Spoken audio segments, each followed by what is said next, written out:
everyone, it's Gina from orchidandopal.com, and I'm back today to show you how I created this chandelier earring and necklace set from the contents of the October 2020 bargain bead box. I had a request to see how that was done, and I'm not always able to come back and show you how to recreate a piece because sometimes when I'm making them, I have no idea what direction it's going to go or if it's going to work out. And then I may not have the components to make another set. But I'm happy to say that I'm able to do this one today. If you still have your contents from the October bargain bead box, wonderful, you'll be able to make this without much else. And if you're not a bargain bead box subscriber, don't know what I'm talking about, you can check down below the video for a link to that subscription. It's a monthly jewelry making subscription box. I also have a coupon for it for $2 off your first month and a playlist sharing over 2 years worth of unboxings so you can get a feel for what's included. And of course, you can make this set based on similar materials that you may have in your possession just by using these techniques. But I'll leave a full materials list right down below the video with links to where you can find similar items. Specific quantities and sizes will all be listed down there. With that out of the way, I'm going to organize my materials and get set up, and then we will jump into this tutorial.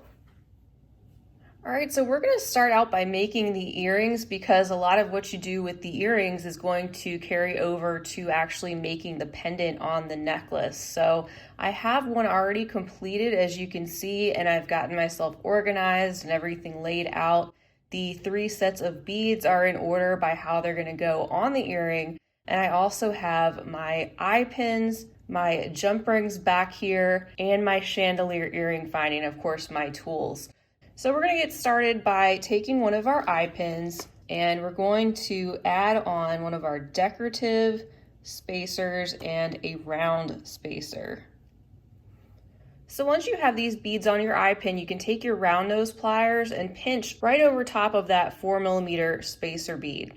Next, bend the wire at a 90-degree angle, just like that. And then pivot your round nose pliers so that they are sitting vertically, still gripping that wire. Now you can bend the wire over the top of your round nose pliers to start forming a loop. At this point, you want to take your pliers out and put that loop on the bottom of the round nose pliers, grip it still, and start to turn the wire even more to act like you are closing that loop. But you don't want to close it yet. You actually want to pull it apart a little bit so that you're able to then feed this loop that's forming onto your chandelier component. So I'm just going to take that wire, feed that longer portion through, and here's the component popped into place, and now we can complete our loop. So you can go back in this time with your chain nose pliers if you'd like.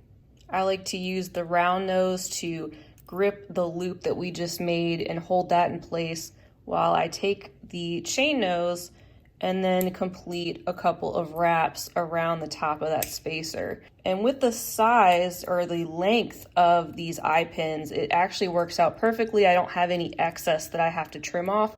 But if you're using eye pins that are longer and you have extra wire hanging over there, you of course want to trim that off with your wire cutters. And then you just tuck that end over top of the spacer bead as neatly as you can so it doesn't get snagged on anything. We can do one more of these together. So I'm taking my eye pin once again and I am feeding onto it a decorative spacer and a round spacer. Then taking my round nose pliers, gripping those right over top of the round spacer, bending the wire over to a 90-degree angle, and then pivoting my pliers so they're up and down like that. And then we're going to take our wire and bend it over top of the round nose pliers to start forming a loop, at which point we'll take our pliers out and put that partial loop on the bottom and act like we're going to be closing the loop by turning the wire a little bit more like that. Then I like to straighten out this bottom portion. It might get bent a little bit. Straighten that out and then pull this piece of wire that's hanging out away from the loop just a little bit to open it up, because that's how we're going to feed this one on our chandelier component in the next hole. And I just like to work from the bottom to the top in order. It's just the way I like to complete these, but you can work from top to bottom if you'd rather. I definitely find it's easier if you don't skip around though. That way this portion is still open, there's nothing hanging in the way when you're trying to add more of these dangles on. So I'm just going in with my pliers again and wrapping the wire around a couple of times over top of the round spacers. Once it's attached, you can then take your pliers and straighten up these loops. Just try to have all of these kind of facing in the same direction, whatever direction you decide, whether that's face on or vertical, it'll just look a little bit cleaner. I'm going to complete the next 5 and then we will reconvene and complete the next step. Welcome back. After you have all of those dangles added to your chandelier component, you're next going to be working with your jump rings and those little 4mm crystals. So let's pick one of those jump rings up, and to open it, of course, we want to twist the jump ring away from itself like that. And then what you can do is feed on one of your crystal beads onto one side of the jump ring, pick up your chandelier component, and go through one of those bottom loops of your dangle, and then close up your jump ring by twisting it back toward the other end. And if you're working with smaller jump rings like I am, you won't see a lot coming out of the hole of the bead. You'll probably just need to take your fingers and hold the bead in place while you twist the jump ring back toward itself. And then once you do, once it's back in its rounded state, that bead will drop down to the bottom and hang down there like it's supposed to. So it's up to you if you want to go ahead and put the beads on your jump rings first, all at once, or do each of these one at a time. The sequence of that step is up to you. So once again, I'm just opening the jump ring, popping on one of these beads, and then adding that to the bottom of the next dangle. And then taking my pliers once again and my fingers, because I don't want to crack the crystal bead, and just putting that jump ring back together towards itself and letting that bead fall to the bottom of the jump ring so it hangs down. Once you've added on all those little green crystals on the bottom, you'll also be adding one right here in the center. So I'm going to take another jump ring and open this up, pop on our bead, and feed that directly through that little loop there on the component.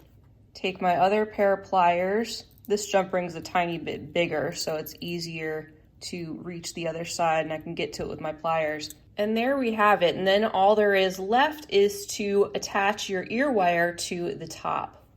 All right, here's the ear wire, just opening that up by twisting that and popping on our component and twisting it closed, and that is it. So that, my friends, is how you complete these chandelier style earrings. You can use that technique in so many different ways, and we're going to do something very similar with the pendant on our necklace. So let's go ahead and grab those materials and get set up for that portion.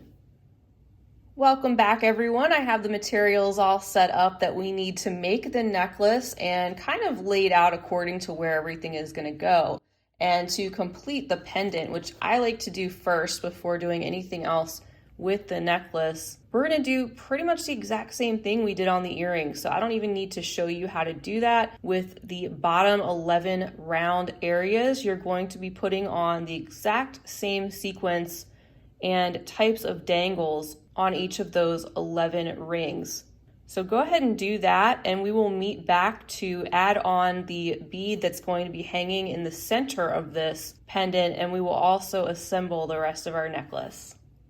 All right, so once your pendant has all of its little dangles down here, let's finish it up by completing the one dangle that needs to go in the center. For that, I'm going to be using a head pin, and I'm going to be using one of these puffed coin crystal beads and 2 bead caps. So first I'm going to put on one of these bead caps, and then I'm going to take one of the puffed coin beads that came in the set of 5 that we received and put that on, and then finish it up with a bead cap right over top. So this is our sequence that we have on our head pin. That head pin is going to keep everything in place. And we're going to take our round nose pliers once again and make a 90-degree angle, and then turn our pliers vertically just like we did before, and making a loop that is close to the tip of the pliers because we want it to be as small as possible, since we want the bead to hang freely in the center of the pendant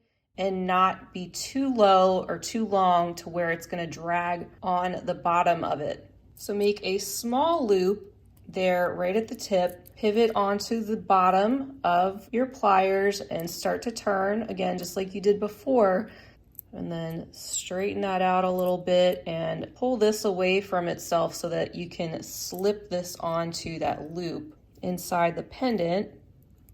And just take your pliers and twist that loop around until you get it onto the right spot. Now it's just a matter of twisting that wire there at the top around and securing this bead to that loop.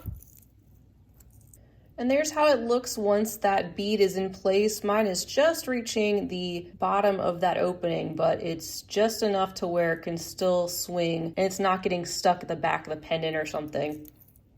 And welcome back again. We're going to be completing this next portion of the necklace. I've done one side already so you can see how it's supposed to look. And I have my bead-alon bead stringing wire here. If you have something similar to this, it can be any bead stringing wire you like. My favorite is Soft Flex, but this is what I have on hand in the silver tone, so that's what I'm going to use. It's a 7-strand in a 0.51 millimeter diameter.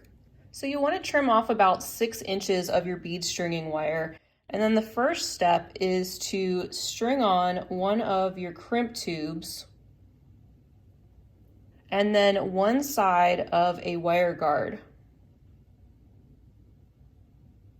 Now I'm just turning this around in my hand and I'm going to feed the wire through the other side of the wire guard, but not through the crimp tube, just the wire guard at this point, leaving about an inch or so of wire, just enough that I'll be able to tuck back into that crimp tube after we feed the wire guard through this top hole. So I'm taking that shorter end of the wire going through that top loop of the pendant, and you can see the wire guard is sitting down there hugging that loop, and then we can take our crimp tube and have both pieces of wire fed through that. Your longer section, of course, will be used to string the rest of your beads, and that shorter one will just tuck in. I'm using a pair of crimping pliers, first going in with that back section and making that initial crimp, and then going in with the portion that's closer to the tip, and that's going to fold that crimp over. And I'm going to press that, I'm going to squeeze, and there's our crimp tube in place, holding the wire.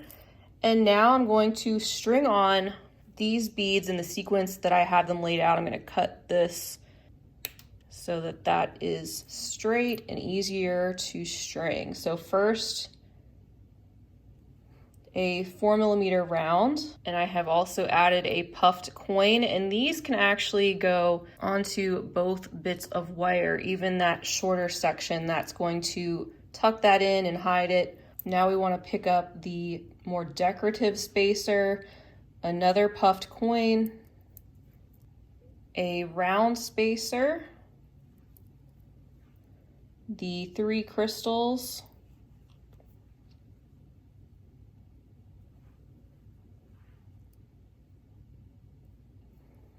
next, we're going to add our crimp tube, also go through our wire guard, and just go around the other side of the wire guard. Don't go through the crimp tube yet. Just have it positioned like this because you're going to go straight onto the toggle clasp ring. You're going to feed this down, and the wire guard is going to go right around it before you close anything up. So then take the excess wire and go through the crimp tube, and you can go through the 3 crystals and just feed that down, pulling that shorter end so that your beadwork is pretty tight, but not so tight that it's buckling. You're still going to be adding a couple of crimp covers, and you want to make sure there's space and that your beaded portion will lay flat.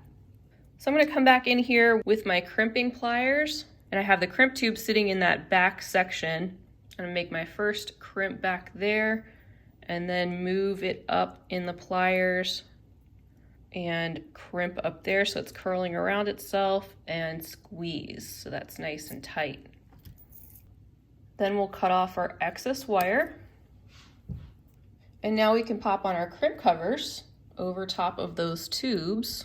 Just taking that one in my pliers, feeding that around the crimp tube and gently pressing that so it's closed, and going around all sides to keep the rounded shape as best as I can. I want that to look like one of the little silver spacer beads and not flatten it.